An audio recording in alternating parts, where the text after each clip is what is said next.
जय श्री राम।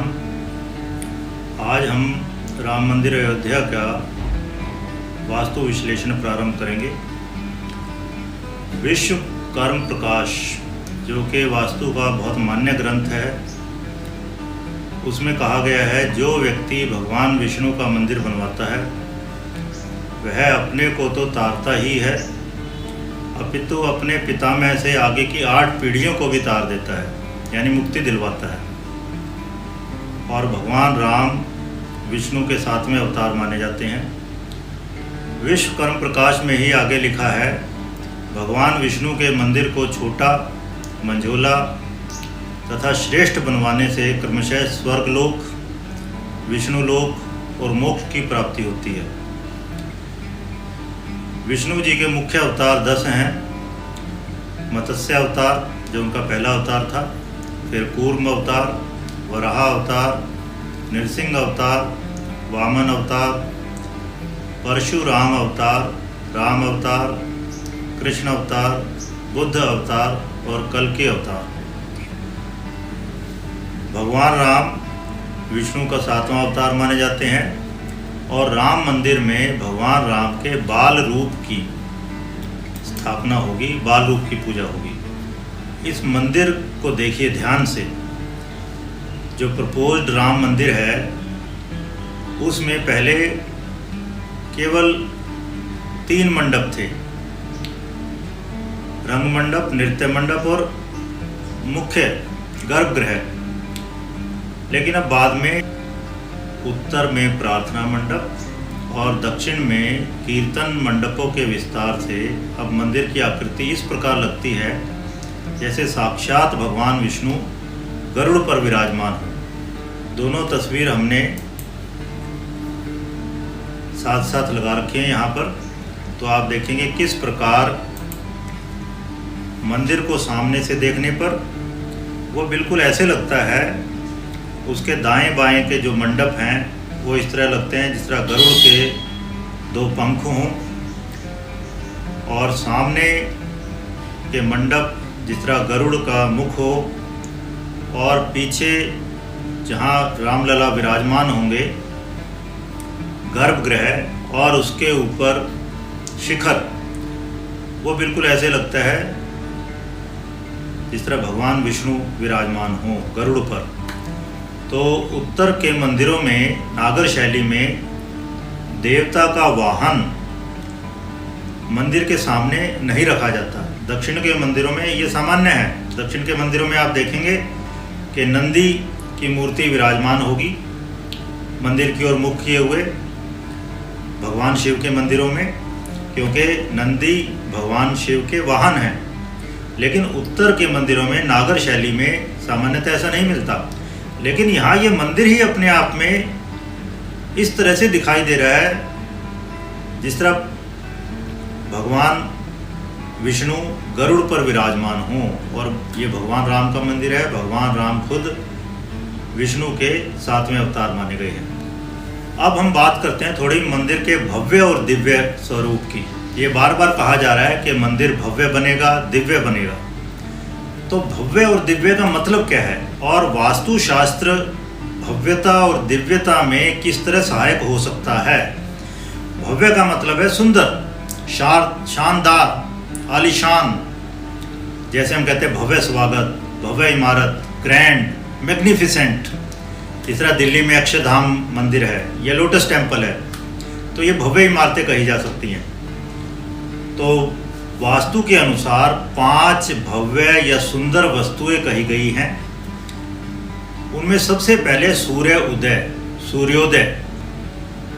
पहले मैं 5 वस्तुओं के नाम बता दूं, फिर इनके बारे में डिटेल में डिस्कस करेंगे और फिर बताएंगे हम कि किस तरह से इनका प्रयोग करके मंदिर को भव्य और दिव्य बनाया जा सकता है। तो पहला है सूर्योदय, दूसरा है पुष्प सुंदर माना गया, किसी भी पेड़ पौधे का पुष्प हो चाहे।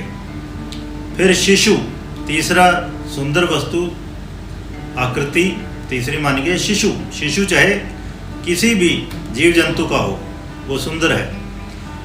फिर चौथा है सुंदर मुख, कोई भी परिपक्व प्राणी, पुरुष स्त्री मनुष्य, सुंदर मुख, वो सुंदर है। और पांचवा है वास्तु सम्मत निर्माण, वास्तु के अनुसार किया गया निर्माण, वो भी सुंदर है। तो इसको थोड़ा डिटेल में डिस्कस करते हैं। पहली चीज़ है सूर्योदय।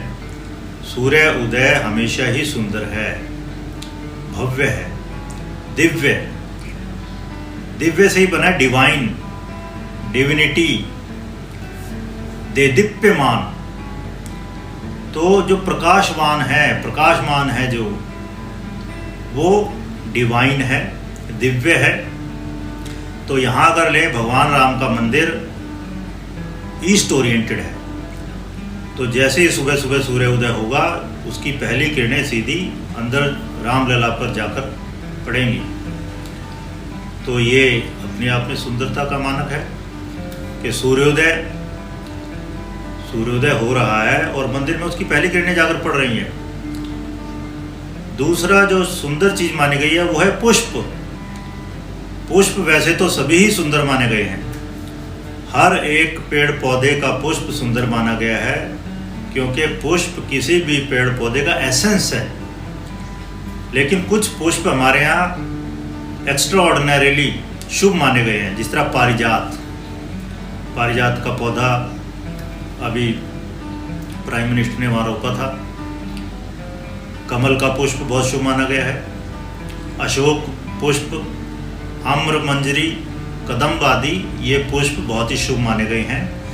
और सबसे ज़्यादा इनमें जो प्रयुक्त हो रहा है भारत में, ज़्यादातर देवी देवताओं के हाथों में आप देखोगे कमल है, कमल पर विराजमान है। कमल जैसे आँख, कमल जैसे हाथ, कमल जैसे पैर, कमल जैसा शरीर। तो कमल में ऐसी क्या खास बात है? कमल में आप देखोगे पंच महाभूत और 8 दिशाएं, 10 दिशाएं, बल्कि कमल सिर पेंट कर सकते हैं हम। अष्टदल कमल सबसे शुभ माना गया है, मतलब 8 पत्तियों वाला कमल, मतलब 8 दिशाएं। फिर वो नीचे जमीन में जुड़ा हुआ है पाताल में, और ऊपर आकाश में सूर्य की रोशनी में वो खिलता है।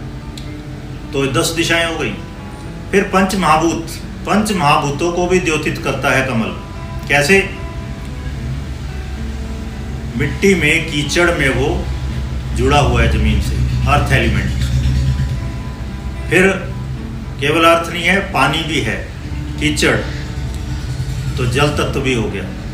हवा में सरसराता है, वायु तत्व। और फिर सूर्य की धूप, जब सूर्य की किरणें पड़ती है तब खिलता है, तो अग्नि तत्व हो गया। और फिर उसको खुली जगह चाहिए, यानी स्पेस एलिमेंट। तो 5 तत्व हो गए यहाँ पर, फायर, अर्थ, एयर, वाटर, स्पेस, 5 तत्वों का प्रतीक है। और फिर इसमें खास बात क्या है, ये निर्लिप्त रहता है, कीचड़ से निर्लिप्त रहता है, कीचड़ से अपना पोषण लेता है, लेकिन फिर भी उसमें लिप्त नहीं होता। तो संतों ने कहा ऐसा ही हमारा जीवन होना चाहिए कि इस धरती से हम अपना पोषण लें, लेकिन इसकी गंदगी में लिप्त ना हो। हमारा उद्देश्य बड़ा होना चाहिए, हमें मुक्त होना है यहाँ पर। यहाँ हम अपने मल को, अपनी गंदगी को, अपने कर्म मल को धोने के लिए आए हैं इस धरती पर। तो कमल इस चीज को द्योतित करता है। और फिर कमल का रंग हल्का गुलाबी रंग है, तो वो राग का प्रतीक है, परम राग, भगवान से प्रेम। तो अगर यहाँ शुभ फूलों का उपयोग किया जाएगा, खासकर कमलों का, तो इसमें भव्यता और दिव्यता आ जाएगी।